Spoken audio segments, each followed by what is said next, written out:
So, shall we start some core Java technical questions? Yes. Okay. So, have you worked with Java 8? Yes. Yeah. Can you tell me what are the features released in Java 8? Main feature it's like we can see jump means feature it's like what you can say lambda expressions and some of the important major features you can say like we have the default and static methods in the interfaces, and major one thing they have introduced the lambda expressions, and major thing is like functional how the interfaces we can use it. And if we have the huge and bulk data, so we are having the Java Stream APIs as well with the data operations and the collections which we are using. And we have the time APIs, so time APIs also they have introduced. And so, and one more thing what they have used is how we are using the iterable interfaces with the for each loops as well. And major development is like how the lambda expression, so the functions and all we are using by using a single line those lambda expressions, that is a major thing. And other things, these are the like default and static methods which we are using in the interfaces, those things and all newly introduced in the Java 8 major features actually. Okay. So you worked with Java Stream API, right? Yes. Okay. So what is filter? So you are saying about the Java filters, Yes. which list? Java. So Java it is 8 like filters, yes. So stream filter what we are using is like it's a filter intermediate how the operation which we have taken. So it returns the stream which consisting of the which element which we are passing into the given stream. So that is like for example the filter which argument it's like for how we can say how we can use this filter is like we need to use the predicate what we are using with the passing with those filters. So which returns the stream means which consisting of an element with the stream that matching the predicate object. So so it is like majorly it's kind of how I can explain is like it's a filter, so which is having the intermediate stream operations, so which is passing the predicate which having the stateless information, so it will contains the element of the stream, so it determines the including or not, so like that, so we can use the stream filters. Okay. So the one more logic questions. Okay. So we have a list, user list. Okay. So the user list came for 100 users. So I want to find the only person name called like Ganesh. Okay. So how do you find? Then how do you using Java 8? So I want to use Java 8 only. No need to go back and other versions. I'm expecting Java 8 version. So how do you find? So you can say like Yeah, we have a number of user list. I want to find specific single user. The name called Ganesh. Then how do you find? Then what are the logic you apply? Okay. So in that case, we need to find the specific users in the particular list, whichever user in the list. Yes. So in this case, what we can do is this streams filter. So in this we are going to first we have to create a list, so which has the users to perform some of the operations. So in that case you need so we have to find the particular user. So you can create we can have the list, so in that list we can use the stream filter. So those in the stream filter, so you can for example how I can use it is for example in majorly in Java 8 we can have we can have the stream filter. So in that filter, so just create an array list or the list. So add those list data, and by using the stream filters, so we can get the particular user which we are mentioning. So it's like if you want to print that particular name, so we can get that in the loop, we can get the name, get name of that, and we can use it. Otherwise, in the earlier how you need to use is like you have to create it and loop it with a for loop all the users and get the name, and then we have to print it. But here you can use like so just take all the users, so all users dot stream. So stream dot of, we are having the function like filter we can connect with the lambda expression. So so particular filter of dot of get name or get name which is having the which is equals to the name of Ganesh. So just pass the collector, means collection, that collector list to list. So we have the function of the to list, so we can pass it to the particular filter. So it will take the particular which is matching the name, so it will return to the particular name. If how we are majorly this logic we are using by using the filter and the lambda expression while taking the data, like for example we are having the many data in the data table, so only some of the user is matching with the particular age list or the component list. So we are same this logic we can use it there also, like filter stream dot filter and pass that particular argument, get the name equals to the Ganesh, so map that particular name, and from the collector means collectors dot to list, so that list object we will get into the stream and we can display that. Okay, fine, perfect. So next logic questions using Java 8. Yes. So we have same like user list. Okay. So I want to get all the user name. So using comma delimited to append all the names in the single string. So the final output is the comma delimited string appended into single string. So we have a number of user list. In single list we have many users, so I want to comma delimited string. Then how do you achieve this logic?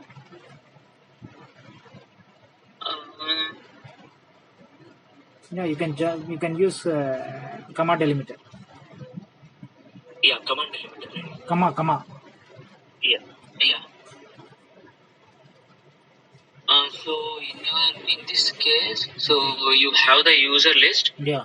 So in that list, what you need to do is like you need to get the username. Yeah. The user object have many fields. I want to fetch only the username and then append with comma delimited string.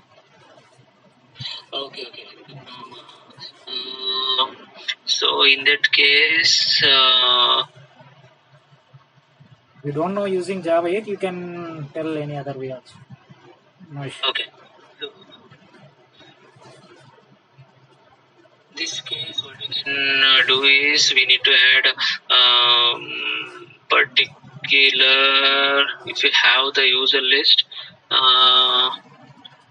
so we can do in the comma separated values. So we can have the list of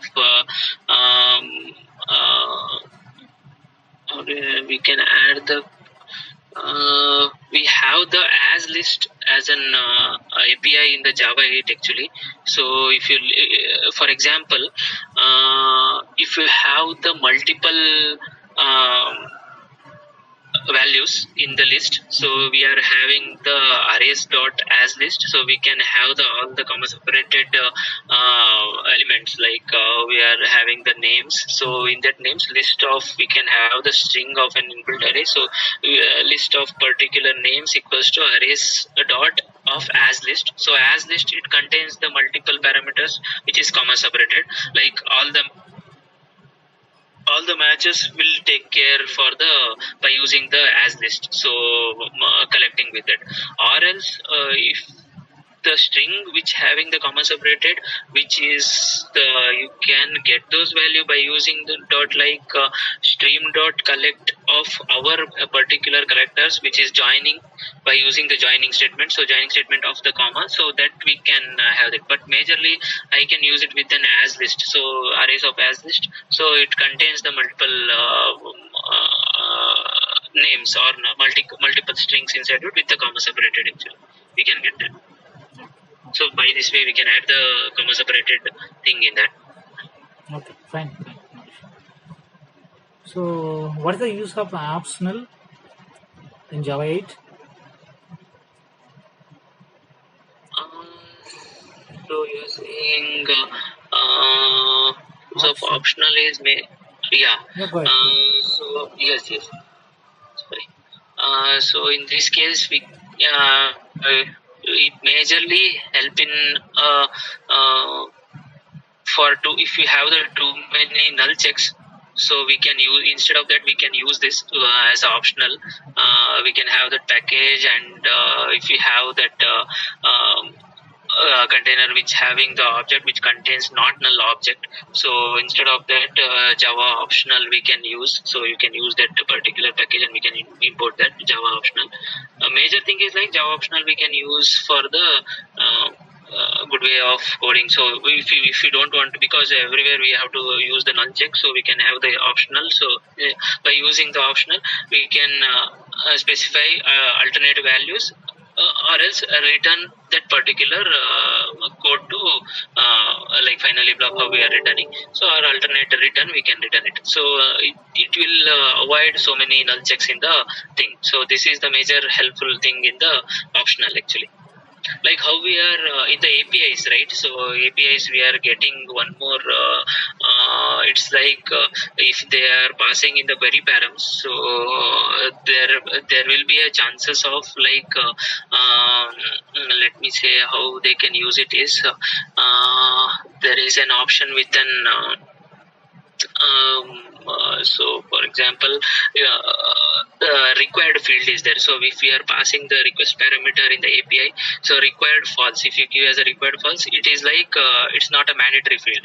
From the front end side we can take it, or if we don't have, then also API will execute. So like that only optional is there. So optional, it's like majorly if we are avoiding many having the many null checks, if you have the use the optional, so just whenever it's needed return, or otherwise optional alternate code will return in that. So that is the major use of this Java optional by taking the util package of that. Okay. So you are aware of datetime API in Java 8? So what are the new features? Earlier we know new date of it is earlier versions we are using new date of. Then here Java 8 using some API, right? So yeah, can you list out what are the core classes? So it's like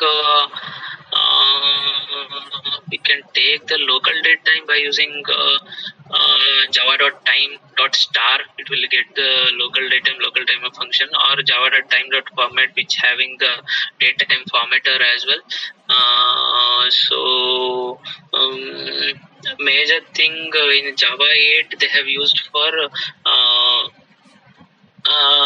time zone, how we are handling the time zone, that is for the local, and one more is as a specified particular with the API done with the various time zones, that is as a zoned.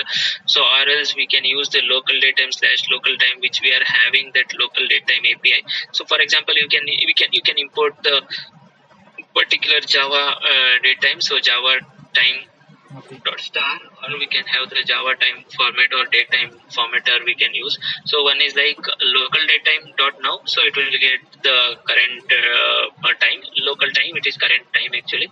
Local date time, it will give the current of that particular like date, time, and current date time actually. So we are having the simplified format of this API, like local and the zoned, like this. Okay. So one more questions. We have user list. Okay. So sorry. Yeah, we have user list. Okay. like a number of user list. I want to sorting the user by age. So how do you write the logic? Sorting the user. I have the user list. I need to sort that user list by the age. So in the user object have username, role name, age, then many things. So I want to sort it out by age. Okay. So in that case, what we can do is like, for example, I'm having the list. So in that list, we can what we can do is like collection dot sort is there. So major thing is like we are having the for example in the list you append with the particular names means or the persons or something names with an age of 25-26. So in that case what we need to do is collections dot sort and particular list of like a list having the age, so that you can pass it new of particular comparator. So for that comparator you need to pass this means object as an age. So by that you can create a method so which overrides of return of that particular get age. So by that we can get it particularly. So it's collection dot sort and passing the age object and with creating the new comparator. So it will compare it and it will append it. So we can get the according to the age as well and as a particular anything like as a name, as a age, we can pass it with the comparator with the collection dot sort. So it will sort with the particular age of that object actually. Okay, perfect. Okay, then next, then can you explain asset internal functionalities? Asset, not for hash map. Okay. Can you explain internal flow asset? Then how it is working in the internal? So you are saying the hash set, right? Yes, yes. So yeah. So it's like it's a hash set is majorly which implements majorly the set of interfaces. So which have the hash tables or hash map or those instances actually. So asset majorly we can use it as a collection, so that uses the hash table for the storage thing. So it majorly it inherits the abstract set of the class, so which implements the set of interfaces. So this major thing is called like what we can say if the element which stores in the hash set and which having the table storage of the hash map, I mean hash table storage, so which has the collection of objects. So which collection which is used for the hash table. So my major thing is like we here we can have the iterable which having the collections. So hash set is majorly as a non-synchronized set, and it is like we are not having the multiple duplicate thing. Okay. And yeah, but major thing is like hash set is majorly which allows the null values. Okay. And one more thing is like hash set which contains majorly because set, right? So it's set which it contains only unique elements, so it won't be having the duplicate.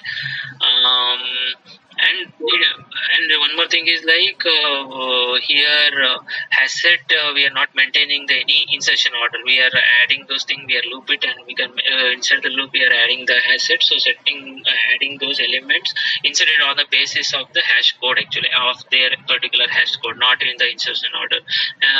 So for example, if we having any searching mechanism or searching operations, best thing is like we can say is a hash set, because we are not having the not having the multiple duplicate elements. And major thing is like according to the hash code of that inserted base element, we can collect it. So best approach for this search operation, we can use it as a hash set inside the loop. So because we are not having any duplicate thing in that, that is one major advantage actually in the hash set. Okay, fine. So what is the default size in hash map? That default size is like 16. So we are having the hash set default size as an 16. Yeah, we can have that thing. You know, aware of load factor? What is the value? Hash map load factor value. Load factor, let me think. It is load factor of the hash set actually for that initial. Majorly, this is default capacity of the hash set as a 16, and then load factor it is 0.75. Okay, fine. So, can you tell me the difference between the asset and tree set? So, when you move to the better performance, then which one you can choose for better performance? So, can you explain the difference? Okay, as major thing is like as a performance wise, we can use the hash set because hash set is faster than tree set. Okay.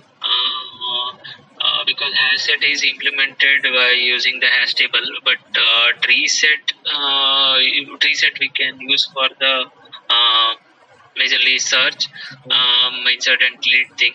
And the major difference, what we can say is like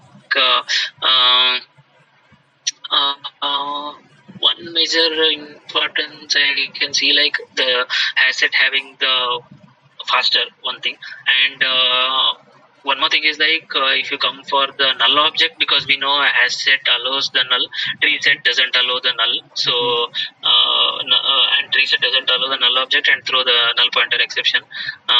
So for example, if we are doing the compare, because how we can tree set, you just compare two methods to compare the key and compare to this one, and it will throw the null pointer exception. But hash set allows the null object, and if you go by the sorting or the order wise, hash set is not ordered, so tree set majorly maintains the object which is sorted order actually, which is defined with the comparable or comparable methods we are using in the Java.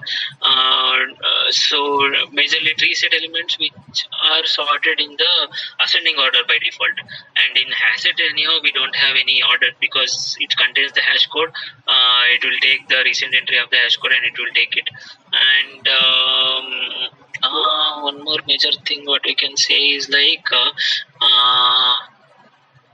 hash set we can use the equals method to compare the two objects majorly, object in the set and finding the duplicate thing, and tree set is uses compare to method for the like they both are same, like equals we are using here, and there we can use the compare to as a tree set for the tree set. But major advantages, it's like as I told, as the performance and speed wise, hash set is better. But if we are going for the searching or the sorting and these things, tree set we can have the default sort, and if you don't want in the default sort, we can change it in the insertion of that. And null object also it is allowing, but there we are throwing the null pointer exception by using the tree sets actually. Okay, fine. So, both the sides we can have the like advantages and disadvantages. Okay. So, you know, are you aware of concurrent hash map? Yes. Concurrent hash map. Yeah, concurrent hash map. Yeah. Can you quickly tell about what is that? Okay. Concurrent hash map, I can say it's majorly concurrent hash map is a thread safe. Like if you have the multiple threads can, for example, I'm having a single object. Just normal single object, so it's like multiple threads can operate on the particular single object. So in that case we can use the concurrent hash map class. So at any time, like any number of threads are applicable to particular read operation for this object without like how we are using the thread lock and all those things, without using the locking. So we can use the concurrent hash maps. So major thing is like concurrent hash map is a thread safe. So it because hash map is by default it's a non-synchronized, so in that case hash map, if you use hash map is not a thread safe, but concurrent hash map is a thread safe. So we are avoiding the thread locking, and without locking we can use those particular object, and multiple threads can operate on the single object actually. So its performance is relatively high in the hash map because it's a non-synchronized, but here it is a thread safe and the synchronized. Any number of threads can perform the simultaneously in this case in the concurrent hash map. So major thing is like it is like a thread safe and multiple threads can operate with a single object at any time and without using the locking mechanisms. Okay, fine. So, enum, what is enum? Sorry? What is enum? E-N-U-M. Enum. Yeah. You aware of that one? Yes. So, enum is majorly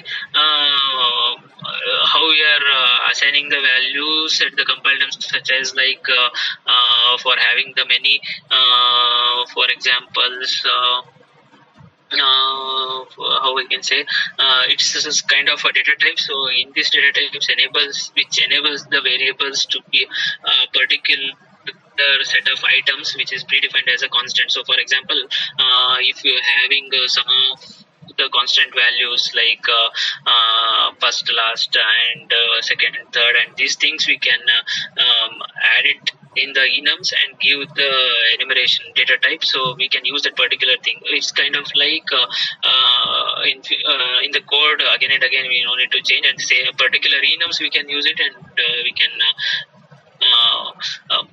do the operations. It's like for example, if you are common example is like if you are giving the directions like east, north, west, south, something, you can give the values for that each variable, so we can use that particular values further in the thing. It's like it's kind of the data type which enables particular variables. So for example, north or something like this, so we can have the variables for this particular data types. Okay, fine.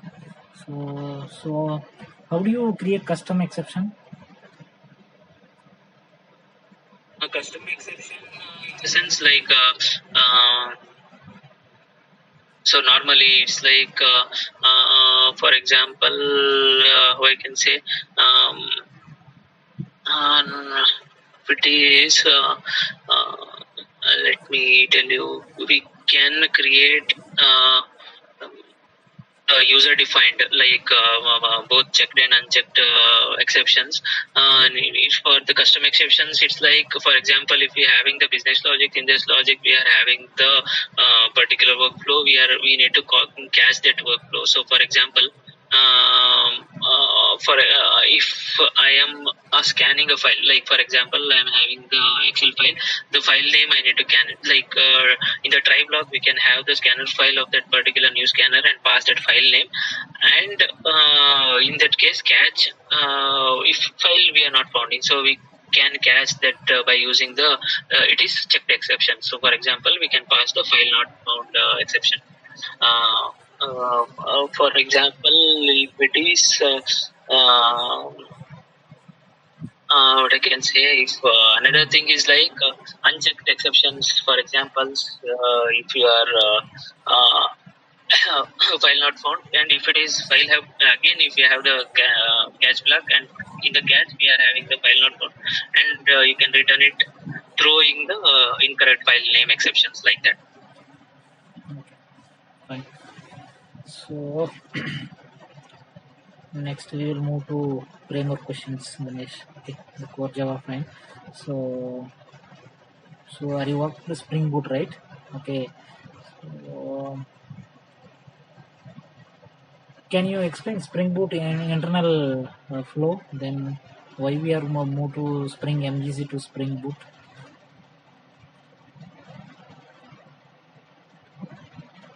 Ganesh?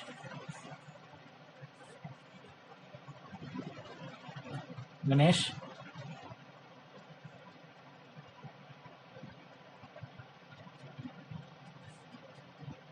Next, Ganesh, we will move to Spring Boot framework questions, Ganesh. Okay. So can you explain Spring Boot internal flow? Then earlier we used Spring MVC. So many of the company moved into Spring Boot. So why we are moved to Spring Boot? What are the advantage of that? So can you explain? Yes. So majorly in the Spring Boot, so many advantages are there. So better I will. So I can say like Spring MVC and Spring Boot comparison first I will say. So we can so it's like many things with the Spring Boot. We have come in the Spring Boot. For example, if we having any, for example, if we are having any enterprise edition applications building the things, we are using the Spring framework actually. And the Spring Boot is majorly used for the REST APIs and all those things. So, for example, we are creating the APIs and connecting with the web applications. And here in the Spring Boot, we are having the inbuilt servers, embedded servers like Tomcat and all. But in the Spring MVC, we need to set up with the servers explicitly for that. And if it is for a standalone application, if you are creating with a Spring Boot, so we can create with a less configuration by XML configurations files. And Spring is like majorly is like a loosely coupled application which allowing the, for example, of one module should be independent of the other modules. The major feature is like Spring Famous is having the dependency injection features, and in the Spring Boot we are having the auto configurations like AutoVias and automatically which configures the classes which you are using. If you specify in the plum.xml, we can download all those things, but in the Spring MVC we are using those dependencies and downloading, but all those things are less in the comparatively in the Spring Boot. So Spring Boot just we can just auto connect of that particular annotations of that particular dependencies, use that, but in the Spring MVC and all, we need to add those particular jars. So major dependencies should be in the pom.xml, but here Spring Boot which having the, if you create a normal Spring Boot application which having all those dependencies in the pom.xml, which is internally take care of downloading all those dependency jars. So those things are will be good in Spring Boot actually. So many work can be reduced in the Spring Boot by using all those libraries and all those things, and embedded servers is also present, and in memory which having the such as database which is having the S2 or this one database actually, but in the Spring we doesn't support any in-memory database, but here we are having the H2 database as an in-memory database in this Spring Boot. Enhancement support are used in the Spring Boot application. Okay. So can you list out some starters, Spring Boot starters? Yes. Yeah, list out. So what are there? Yes. So for example, we can create starter projects by auto configuring that module by creating the POM. We are using the starters actually. So for example, how I can say is like Spring Boot starters which we majorly allows to add the jars to the class path of that particular path we are having in the application.yml and dot applications files. Spring Boot which make the development or dependencies can from the Spring Boot starters. So for example,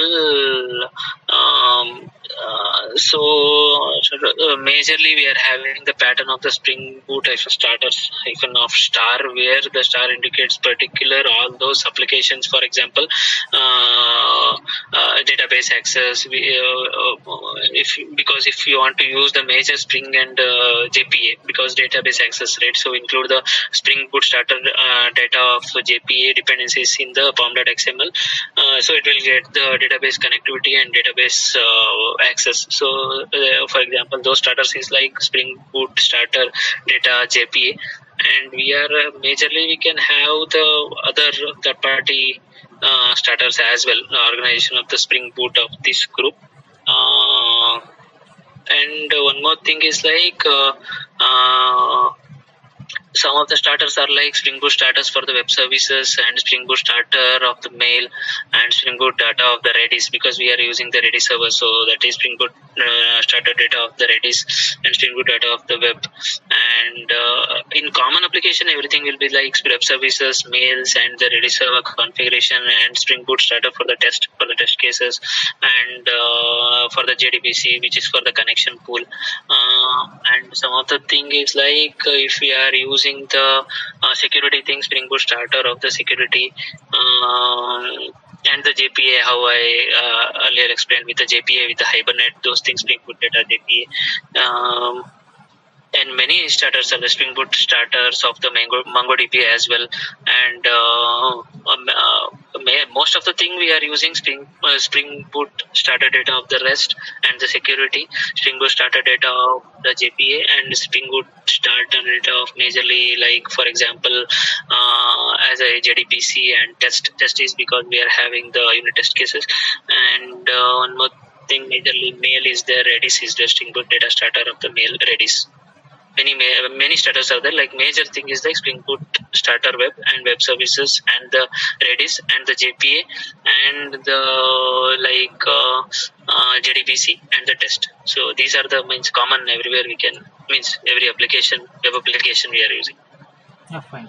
So can you quickly explain that REST controller annotation? Okay. So in this case, REST controller, for example,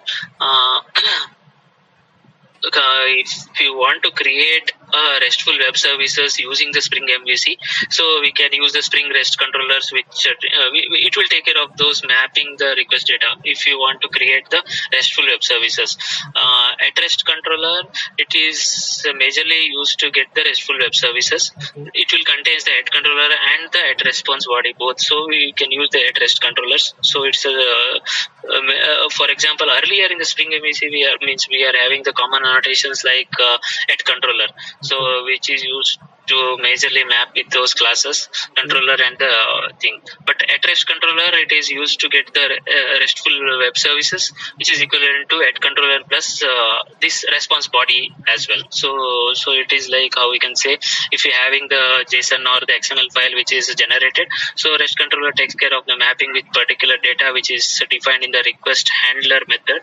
So once the response body is generated from the handler method, it will convert into the JSON or the XML response. Yeah, fine. Yeah. So what's the profiles?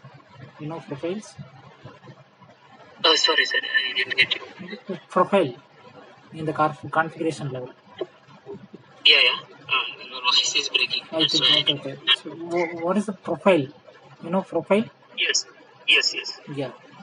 Can you explain? So yeah, so it's like for example, this profile annotation is like activated profiles in the Spring Boot application. This configuration adds to the particular pin to type the mock that particular service which extends the test profile which is active. So majorly it's like if you having the this profile annotation is majorly used for the grouping the activated thing, what is like activated profile in the Spring Boot application, which is from the programmatically. So it can be used the type level of the annotation at that pin by the pin method. For example, Spring profiles, which helps for the segregation of our application into the configurations, which makes the availability of the certain environment, which application runs the different environments. For example, dev, QA or staging environment we are having, so like that, and testing environment and the productions. So we can have the Spring profile which segregate your particular configurations differently. So majorly, if we are having a multiple environment, so we can have those Spring profiles. So we can have available only for the certain environment, and which application should be run on many different environments, like these things. Like if majorly we are having some 2-3 kind of environments like that. So we can use the dead profiles. So we can use in the different staging or dev or QA test environments. Okay. So what is the use of at service annotation? So majorly at service, so how we can use this is like it's kind kind of at component annotation only. So Spring Service, which annotation which can be apply only to the classes. So if you're having the classes, it is marks as a classes with a service provider. So at annotations. So for example,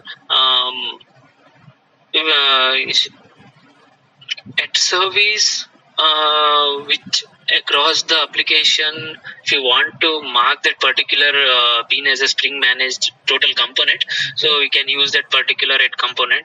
Or if we are using the at service, so in this case it is also major thing is like component which is annotation with the across with particular total application which marks as a bean as an Spring managed component in that. So we can use the at service annotations actually. So instead of that at component also we can use it, which is for the Java classes totally bean component which scanning particular Spring. We can pull that into the application to the context object. So how they are passing this JSON.context. So we can use that. Or at service is the better approach. So we can use that. So you have worked Hibernate framework? No. Okay. You know Spring JPA? Yeah, Spring JPA. Basically, I worked on like Spring Boot and Spring this thing, but Hibernate I just having the knowledge. Okay. So not any project I have implemented with the Hibernate, but accessing that particular Spring JPA and all I know because with the H2DB. Okay. Fine. Yeah. But any ORM tool, that's fine. Okay. So can you explain Spring JPA at query annotation? Okay. So majorly how we can use this at query, it's like for we are using the at query param, right, in the Spring Boot. Okay. Yeah. So for example, for example, if we are using the GET API, which indicates the annotated with respond to the HTTP GET request, at query param, which annotations for the method parameter, we accept the two parameters, for example, name and the particular area or name and age, two parameters, so which we are passing with the at query param annotations. So in the REST API, so we are these query parameters with the corresponding name and which is passed values, so we can get the at query param annotations actually. So it is like we can pass the two ways, basically two ways of passing the parameters GET request in the REST services majorly. Okay.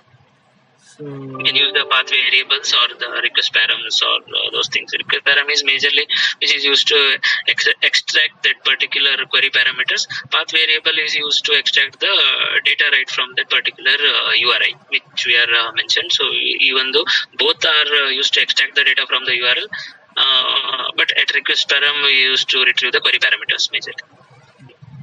So what's the difference between CRUD repository and JPA repository? So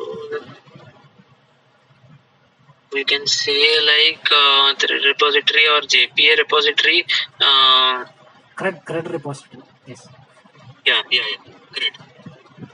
So we can say is like we can major difference between CRUD and this one. How we can say is like. Mainly provide the CRUD means it is like create, read, update and delete. Mainly provides these functions actually. But in the JPA repository provides some of the JPA related methods such as flush, means how we are flushing and the persistence and the context which we are using and deleting those records or the batch files or this thing. And because of the major thing is like inheritance which is using this JPA repository will have all the functions of the CRUD repository and the paging, sorting these repositories as well. So it is like CRUD operation means CRUD is like majorly used for the CRUD functions actually, create, read, write, delete, and these things. JPA is like which having the for example, if you go for the batch file supports and all those things. JPA which provides the extract those methods into the JPA, such as those delete records or batch and flushing those directly into the database. But in the CRUD, it provides only the CRUD functionality like find one and saves, etc.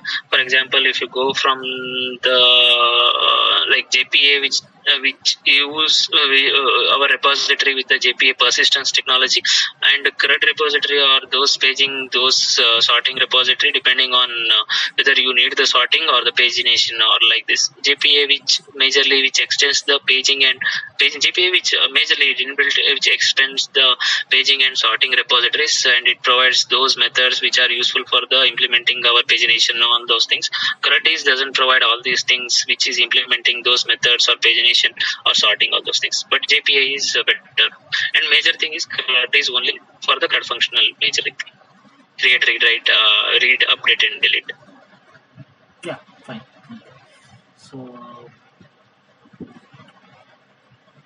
So what is dialect? Sorry? Dialect. What is dialect? In the DB configurations, obviously we use dialect, right? Then yes. What is the use of that one?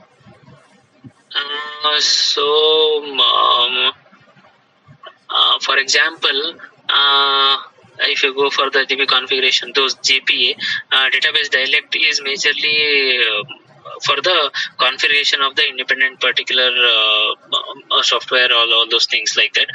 Dialect class is majorly which is a bridge between our JDBC and the SQL types actually.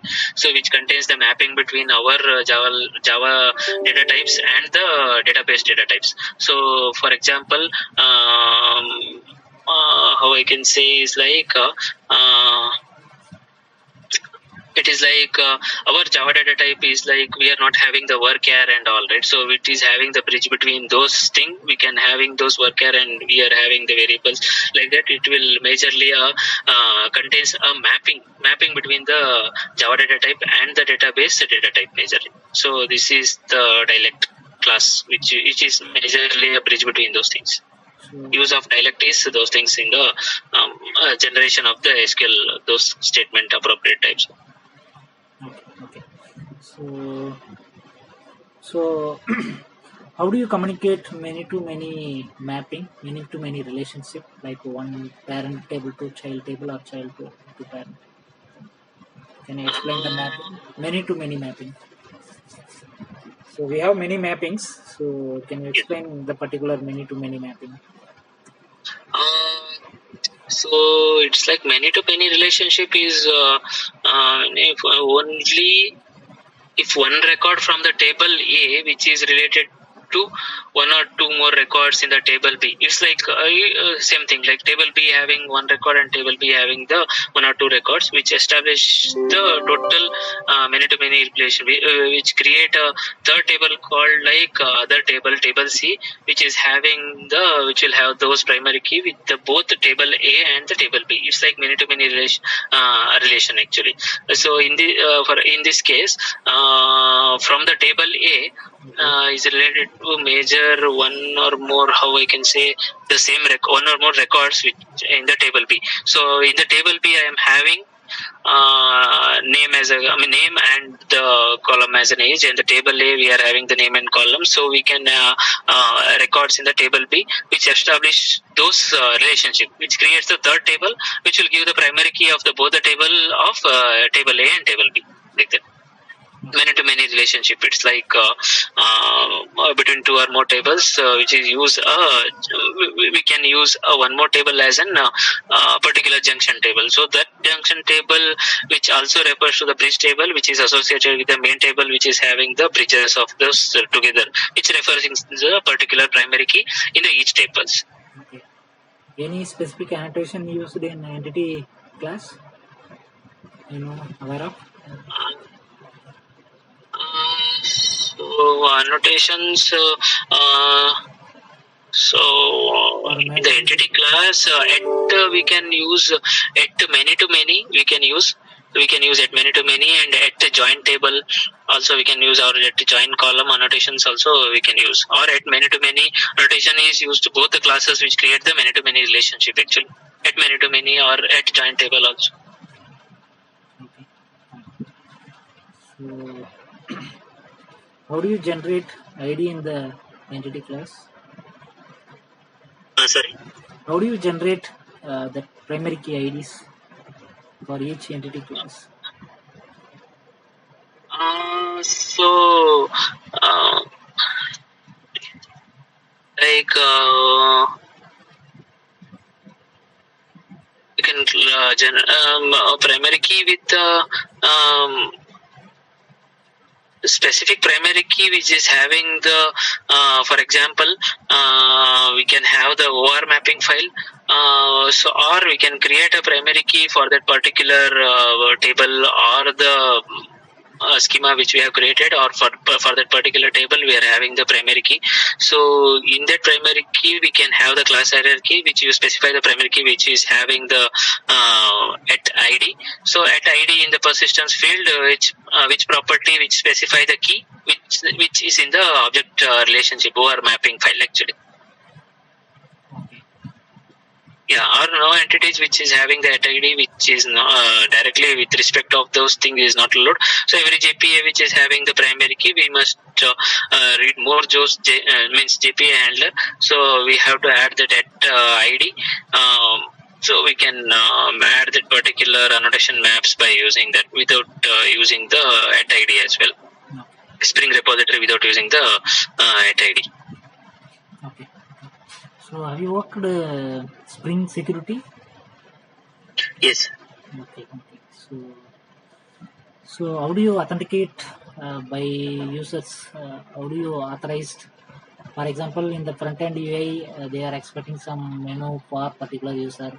For example, admin user have all the permissions granted. Then other role like software engineer, they need to show only particular like contact us or some other menus only. So how do you authenticate? How to pre-authorize? So those permissions. So authentication, it is like majorly username password, those authentication by using this particular user repository, find the username and get that particular password encrypted by using any base64 or 124 by using authenticated password can be shown in the DB table. But the authorization it's like mainly only admin user or those things can be used by using the how I can say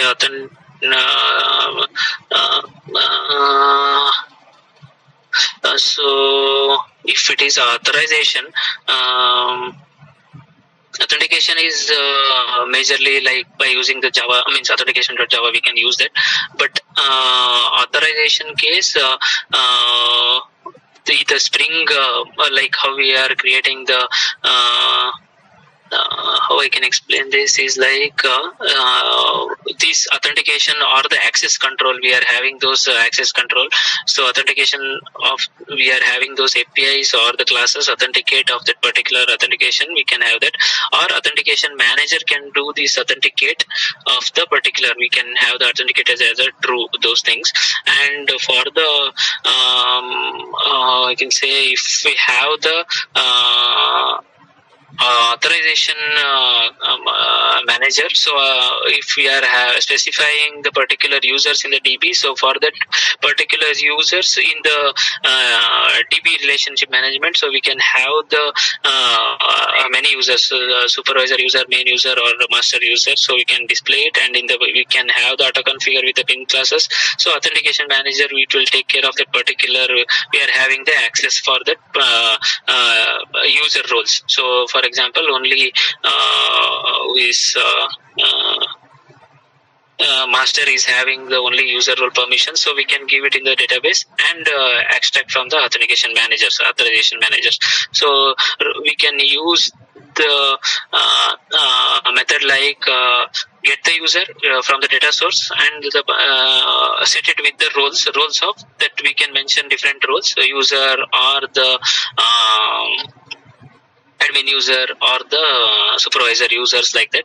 So roles we can assign like that while configuring the authentication manager builder classes.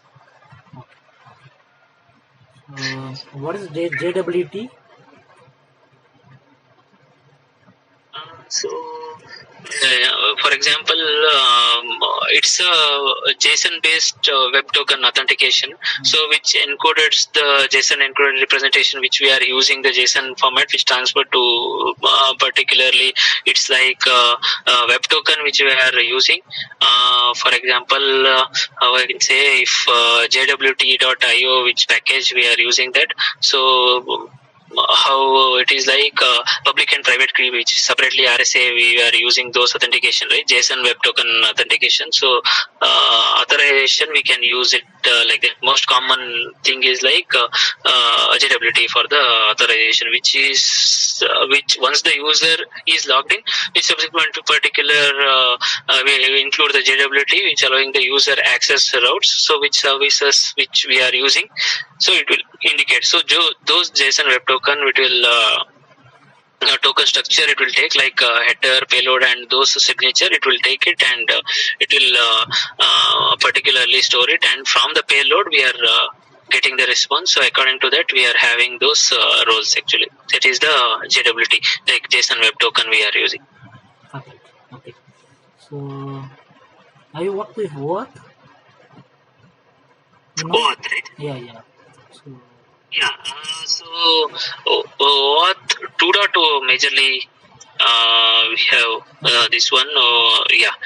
So OAuth means it doesn't majorly share the password data, which is instead of but instead it will uses the authorization token which proves those particular customers or service providers, so like that. So OAuth is like authentication particular protocol majorly. So in how we are using these REST APIs, right? OAuth is in like authorization major protocol, which give those particular APIs to limited access to the users on those data on the web servers. So it will majorly relies on this authentication scenarios, which called the flows, and which allows the resources which we are using and which is protected contents and those resources files without sharing the credentials actually. So that is OAuth 2.2 or the OAuth authentications methods majorly. Majorly, it's kind of like accessing those APIs without using those password by using those encrypting things. So, how do you configure Swagger? So Swagger configuration, it's like for example, if it is a REST API document which is having those RESTful web services, it provides user interface which access the RESTful web services via the web browser to enable the Swagger in the Spring Boot application. So in this case, we need to add those major dependencies with the Swagger. So it's like, for example,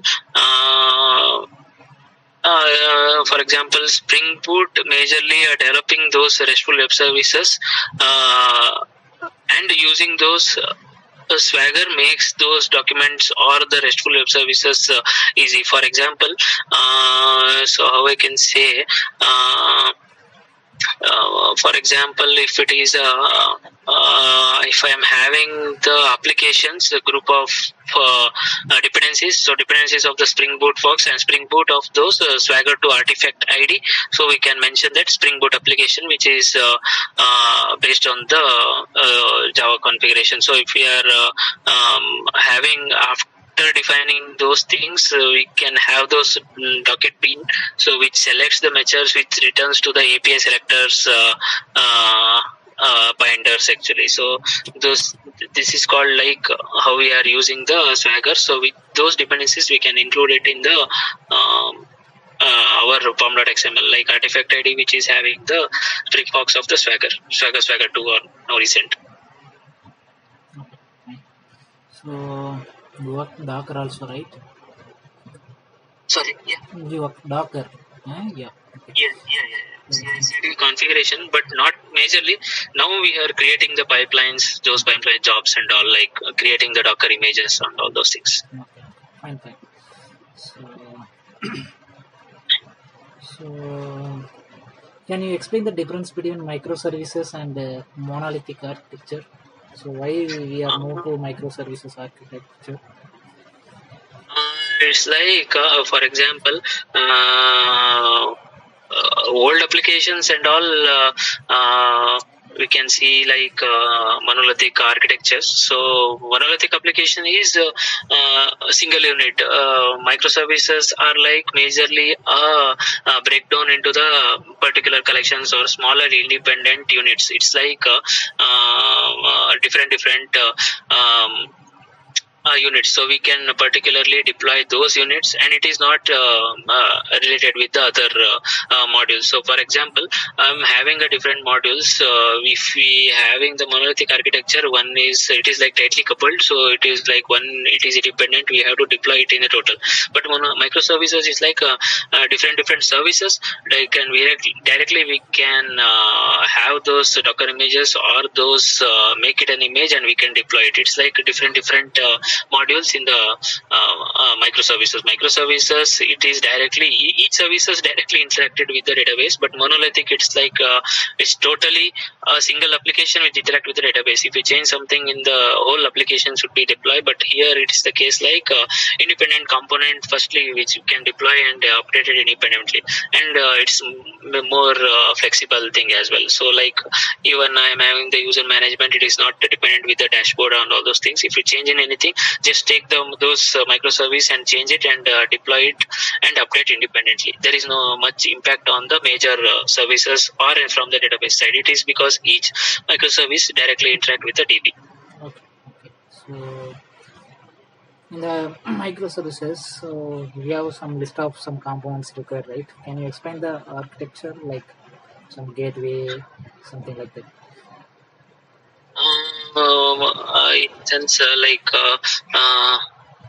so major components is like microservice architecture is like major is like microservices which we are rating, and the containers, and how we are using the API, means major thing is like API gateway, and